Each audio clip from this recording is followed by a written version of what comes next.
des de Deganat es va cancel·lar la xerrada programada per al dimarts,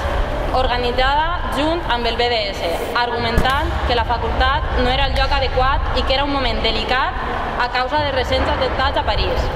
En tot moment, el degat va actuar de manera unilateral i, a més, pressionat per un professor de la universitat, que ja ha protagonitzat episodis d'intents de censura en el passat.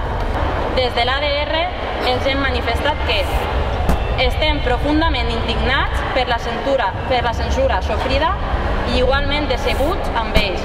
Considerem que el conjunt de la Universitat de València ha de ser una institució on es promoga el pensament crític i el debat, que els lamentables atemptats de París no són motiu per cancel·lar aquesta activitat.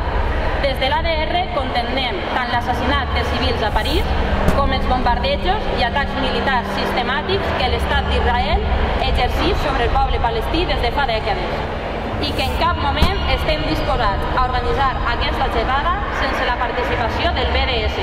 com se'ns ha proposat des de Deganat, ja que considerem que davant una injustícia hem de ser coneixedors dels mecanismes disponibles per combatre-la. Després d'una bona estona de diàleg i argumentació, el degà ha accedit a deixar-nos a celebrar l'acte ací i ens ha proporcionat unes instal·lacions.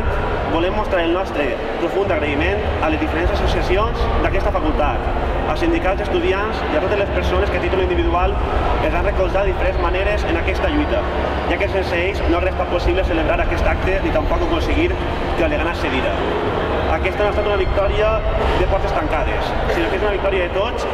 gràcies a la gran difusió i recolzament que hem tingut. Creiem oportú dir aquestes paraules en el hall, no només per ser on se'ls ha convocat, sinó perquè és el nucli d'aquesta facultat i volem fer-lo testimoni de la proclamació de la victòria dels drets i de la justícia.